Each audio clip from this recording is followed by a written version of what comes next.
Hey, good morning and welcome back. Have you ever thought what you would do if someone randomly attacked you?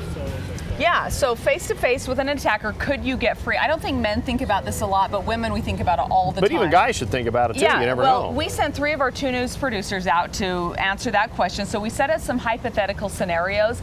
They knew they were going to be attacked, but they'd have to fight to get free. So check it out. Certainly awareness is number one. We don't want people to be foolish, you know. Every day we're exposed to danger without even realizing it. What would you do if somebody were to attack you from the front and really try to approach you, invade your space?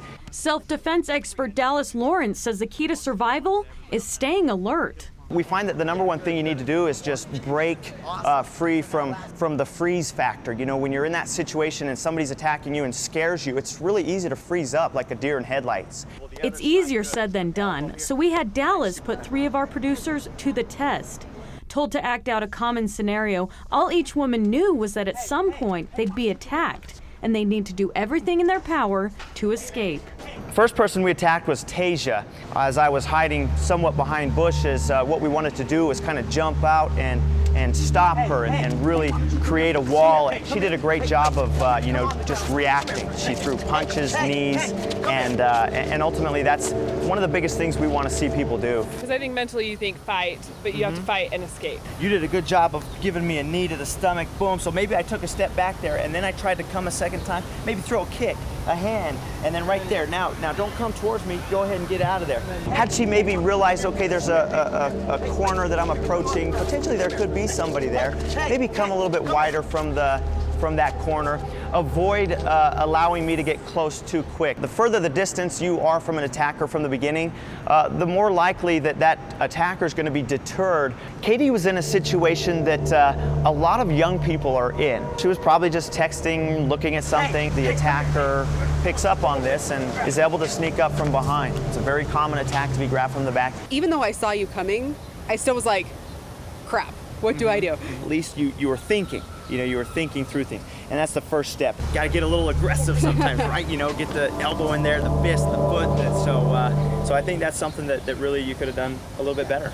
What we tried to do was hide behind a car so that as Amanda approached her car, it would be a surprise attack, whether the attacker tries to, put you in the car and take you out somewhere else. We're not often aware of what's around us. I initially tried to grab her wrist. She tried to escape that, which is the first thing. I knew I had to free my hands, and then I tried to fight you from behind, but then you picked me up, and that's when I was like, oh shoot, I'm helpless. Where I had your body, but your arms were free, what I would recommend are some elbows. Kick a window, make noise, make a scene is really what we want to do. In the end, along with a few basic moves, a little common sense goes a long way. It's a state of awareness. We want you to habitually be aware of your surroundings. It always comes back to prevent the situation if you can. Hey, come here. Hey, lady. Hey, why don't you come here first? Come here. Hey, come here. Hey, wait, come here. Come on. Go, Tasia. Wow. Yeah, I mean, she knows how to get out of a tight situation. It's true. You really, that once they grabbed you, what would you actually do? Like you said, naturally you just kind of freeze up. Right. What do I do now? Right, and I hope I would just kick and scream and fight. Right, and I think the key is to think through these things ahead of time. Yeah. Okay, and like I've told my daughters before, if you ever get in a situation like that, you just scream and make it big as scene as you possibly can. And you just fight, scream, because once you are taken, then you're fighting to the death, really. Right. Okay. Okay, good stuff. Yeah, that was good.